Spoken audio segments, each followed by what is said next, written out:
စိတ်ပုတ်စိတ်ရုပ်တွေကိုတော့ရှင်တဲ့နှလုံးထဲကထုတ်ပြမှမသိဘူးဟောကိုယ်ခန္ဓာကိုယ်ပေါ်မှာရှိနေတဲ့အညစ်အကြေးတွေတော့မှန်ကလေးကြည့်နှုတ်ခမ်းလေးစုကြည့်သွားလေးဖြဲကြည့်နဲ့အဲ့ဒါလိုအမျိုးမျိုးလုပ်ပြီးတော့ခန္ဓာကိုယ်လှအောင်ပေါ့အောင်မပြင်ညာစိတ်ကိုလှအောင်ပြင်တာမရှိတာနဲတယ်ပေါ့နော်အဲ့ဒီနှစ်ခုဟာအရေးကြီးတာအပါတော့ခန္ဓာကိုယ်ကြီးကိုစဉ်းစားကြည့်လိုက်ပြင်းရင်နဲ့သူပြတ်သွားဘလောက်ပြင်းနှစ်ကြာလာရင်သူပြတ်မှာပဲနော်တဖြည်းဖြည်းအိုမင်းလာတော့စပင်းကပြင်းဆိုးရင်းနဲ့ခါဖွေးလာသွားတွေကလည်းပြင်းနဲ့ကျိုးကုန်အဲ့တော့ရုပ်ကြီးပြင်းနေတာကတော့ဘာမှသိပြီးတော့အကျိုးထူးလာမှာမဟုတ်ဘူးနှစ်ကြာလာရင်ဆွေးလာမှာပဲသူကစိတ်ပြင်းတာကြတော့တမိုးတွေမြင်ပါတယ်လို့ဆိုအဲ့ဒီအတွေးကိုသိဖို့လိုတယ်အဲ့ဒါကိုသူ့မိတာတော့အသိဉာဏ်ရှိတယ်လို့ဘယ်ဟာကအဓိကကြလဲဘယ်ဟာရှင်းတာဘယ်ဟာလောက်တာအဓိကကြလဲဆိုတာကိုနားလည်သဘောပေါက်ဖို့ပဲလိုတာပေါ့နော်အဓိကနဲ့ပဓာနနဲ့အပ္ပဒါနခွဲခြားတတ်အေးယဟန်တစ်ပါးကတရစီလဲတယ်ပြောမယ်ဆိုရင်ထင်ခွေတယ်ရေခတ်တယ်ဒါသူ့ကိုသူစ조사တယ်လို့ယူဆဟိုကိုတော့သွားကြည့်လိုက်ငုတ်တုတ်ချောင်းထဲမှာအဲ့ဒီကိုတော့အပြင်းထူတယ်လို့သူကသတ်မှတ်တယ်အဲ့ဒီမှာငယ်ချင်းဆိုတော့တရားထုတ်တဲ့ကိုတော့ပြောတယ်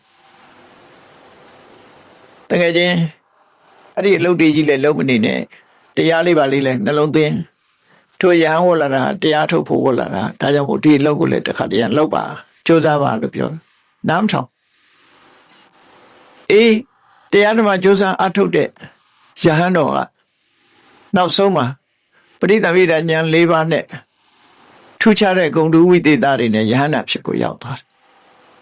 ယဟန္တာဖြစ်ရောက်သွားပြီးတော့ဟိုထင်းခွေကြီးကဝေယဝိဆလူတွေထဲမှာအတိုင်းဝိုင်းနေတဲ့နေပြီးတော့လေးစင်နဲ့အမြဝေယဝိဆတွေလှုပ်တဲ့ကိုတော့ပုထုဇဉ်ပဲရှိသေးတယ်ဝါကျွတ်တော်မြတ်စွာဘုရားစီရောက်သွားတယ်ရောက်သွားတဲ့အခါမြတ်စွာဘုရားစီမြတ်စွာဘုရားကနှုတ်ပါဆက်ပြီးတော့မေးတယ်ဟောတယ်မှာစ조사ကြရဲ့လားလို့ဆိုဟိုကိုရတတ်လဲသူကအရင်ပြောတယ်တပည့်တော်တော့နေပါညာမှာအလုပ်တွေလုပ်ဒီကိုတော့ကြည့်လိုက်ရင်တော့သူကတော့အမြဲတမ်းကြောင်းတဲ့အိတ်နေတာပဲဒီကိုတော့ငုတ်တုတ်ထိုင်းနေတာပဲသူကဥအောင်လျှောက်တယ်အဲ့မှာမြတ်စွာဘုရားကသူမဟုတ်တာမှလောက်တာမှသိတယ်သိတော့အေးသူငုတ်တုတ်ထိုင်းနေတာကသူကစိတ်အလုပ်ကိုလုပ်နေတာစိတ်အလုပ်လုပ်တာကိုလူတွေကအလုပ်လုပ်တယ်လို့မထင်ဘူးယောခန္ဓာကိုယ်နဲ့လှုပ်ရှားသွားလာနေမှအလုပ်လုပ်တယ်လို့လူတွေကထင်ကြတယ်ဒီနှစ်ခုဟာအမှန်တမ်းကွဲပြားခြားနားတယ်စိတ်အလုပ်လုပ်တဲ့ပုဂ္ဂိုလ်ဟာကြီးပွားတိုးတက်သွားပြီကိုယ်ကာယနဲ့အလုပ်လုပ်သွားတဲ့ပုဂ္ဂိုလ်ဟာအသိဉာဏ်အပြင်ဘာမှတိုးတက်မှုမရှိဘူး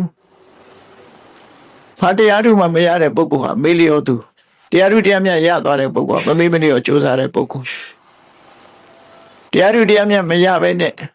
မောဟဒီကြီးနေတဲ့ပုဂ္ဂိုလ်ဟာအိပ်ပျော်နေသူတရားထုတရားမြတ်ရသွားတဲ့ပုဂ္ဂိုလ်ဟာနိုးကြတက်ကြွသူစစ်မှန်ဖြစ်တယ်ဆိုတာလောကရဲ့သဘာဝနဲ့ဆန့်ကျင်ပြီးတော့မြတ်စွာဘုရားကတကယ်အစစ်အမှန်လူတွေမသိတဲ့တတိမထားမိတဲ့အရာကိုဥတည်ပြီးတော့အဲ့ယဟန်နှစ်ပါးမေ့လျော့တဲ့ယဟန်နှစ်ပါးကိုဆုံးမတာဒီကာထာနဲ့ပဲဆုံးမတာနော်အပမတ္တောပမတ္တေတု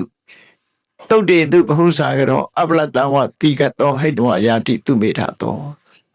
သူတို့နှစ်ပါးသင်္ကန်းဝလာတာတူတူပဲခုချိန်မှာကွာသွားပြီအလှမ်းတာကွာသွားပြီဟိုပုဂ္ဂိုလ်ကကိလေသာတွေထူပြောတဲ့ရမေဇောထဲမှာပဲမိမောကြံရတဲ့ဟိုပုဂ္ဂိုလ်ကတော့စိတ်အစဉ်ဟာတန့်စင်ပြီးတော့အလွန်မြင့်မြတ်တဲ့ယဟန္တာဖြစ်ရောက်သွားပြီအဲ့ဒီဓမ္မအစဉ်တာအပြင်ဒါကိုကိုယ်ပြချမ်းသာသွားတယ်လို့မြတ်စွာဘုရားဒီဒေသနာတော်ဟောတာ